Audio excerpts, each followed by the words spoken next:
along. Sing all along, it's alright, it's all, but come on. Let's dance all night long, we'll sing a song. Ooh, you got to carry on, it's alright, it's over. We were not alone, but it's shut down. On vient de finir le concert, là, donc les Wild Roses. Bon, alors, juste une première question. Wild Roses, pourquoi ? Alors Wild Roses, ça vient il y a plusieurs significations. Ça vient d'une chanson que j'aime beaucoup de Nick Cave qui s'appelle Where the Wild Roses Grow. Et j'aimais bien ce contraste entre les roses sauvages, un symbole un petit peu de la délicatesse, de la féminité, etc. Et le côté wild qui est un peu...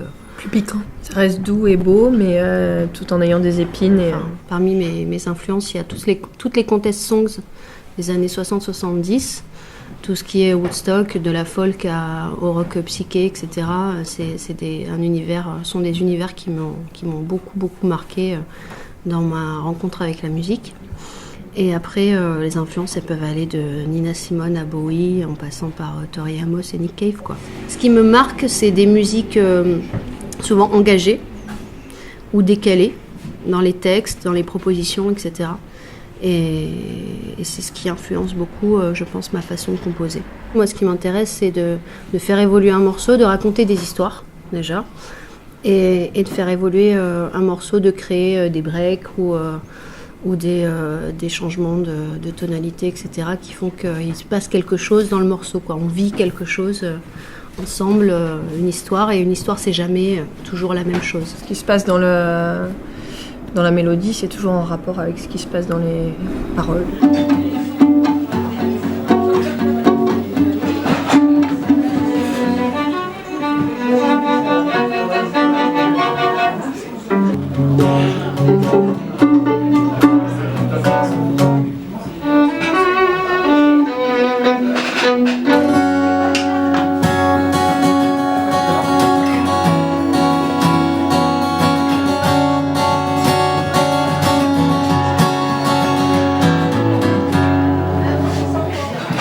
Je suis assez influencée, oui, par tout ce monde-là un peu plus nordique, celtique, comme tu dis. Les accords et les mélodies arabisantes, c'est venu un petit peu aussi en rapport avec les paroles, hein, parce que je ne sais pas si on a les mêmes références, mais moi j'ai mes références un petit peu actuelles sur ce qui se passe moyen au Proche-Orient. Et oui, en effet, on a essayé de nous mettre dans l'ambiance, quoi.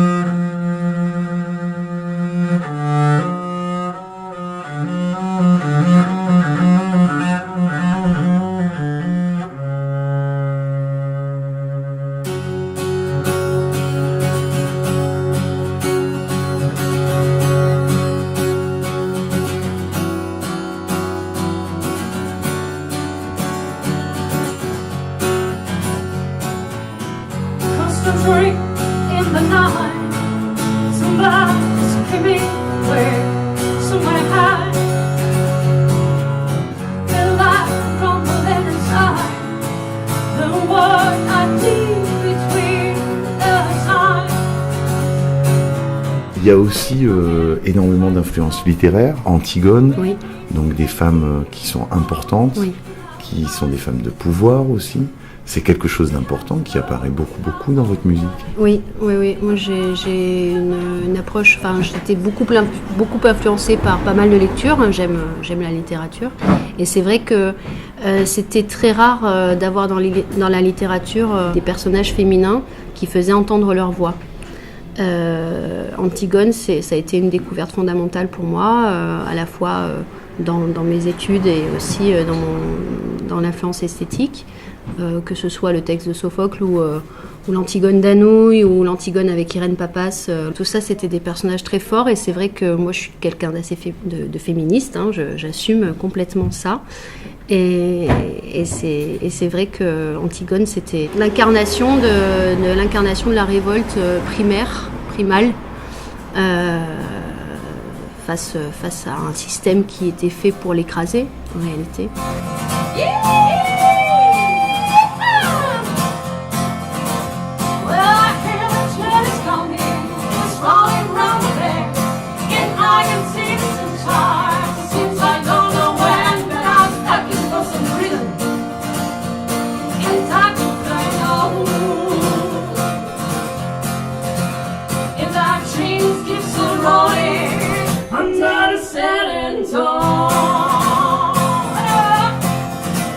Pourquoi c'est important alors de venir au Diable Bleu, ce petit local pour vous? Pourquoi il est important?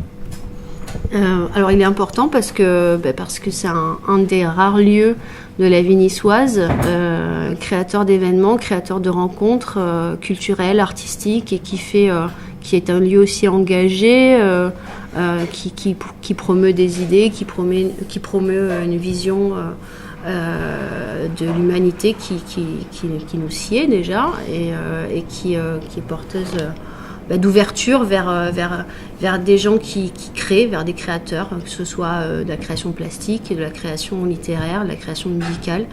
Et ça manque à Nice, en fait, des endroits comme ça. On est un peu à la maison aussi, hein. C'est ça aussi qui est important à dire, quoi. C'est un mélange de... Ouais, c'est des rencontres, c'est humain, c'est ce que je disais tout à l'heure. C'est vraiment ce qu'on ressent dans ce genre de lieu, et ça colle bien à ce qu'on essaye de faire. Never loved before. Nobody to waves at the door.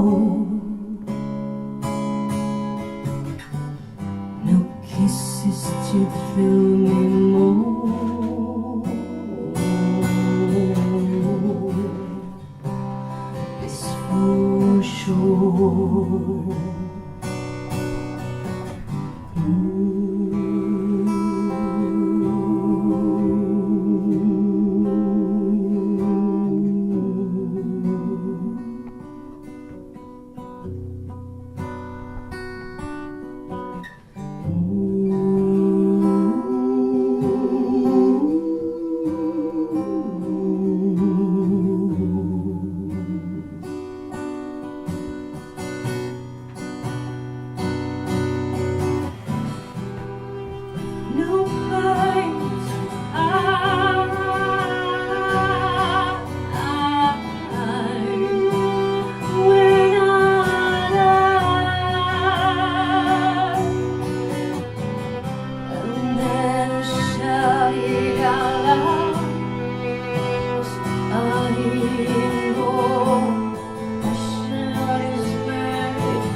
J'avoue que la chanson Simple Song, qui fait un petit peu univers un peu Wild West, Country. J'imaginais ces histoires qu'on se raconte au coin du saloon. feu ou en saloon, ou quand on se croise. Ah ben t'as eu des nouvelles de machine? Ah ben non, je crois que il s'est passé ça, mais on l'a plus revue. Peut-être qu'elle est vivante, peut-être qu'elle est plus vivante.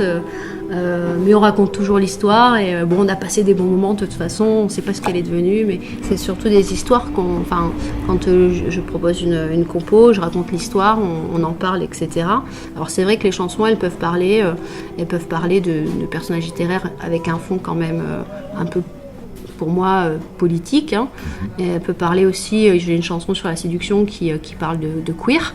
Les chansons, elles ne sont pas forcément, effectivement, très lisses, quoi. La formation telle qu'elle est actuellement, elle n'existe que depuis septembre. Donc on a travaillé. Et je pense qu'on était un petit peu dans pas forcément quelque chose de facile à écouter, pas forcément quelque chose de lisse. On n'a pas envie que les voix elles soient lissées, on a envie d'écouter. S'il y a des petits défauts, il y a des petits défauts. Et c'est la musique qu'on aime, en fait, c'est la musique qu'on aime écouter. On n'a pas envie de faire des morceaux de 3 minutes. Nos morceaux, ils sont longs parfois. Ils se développent, ils font leur vie, quoi. Donc chanter pour vous, c'est aussi un peu un acte de résistance, alors? Oui. On est d'accord, là on est d'accord.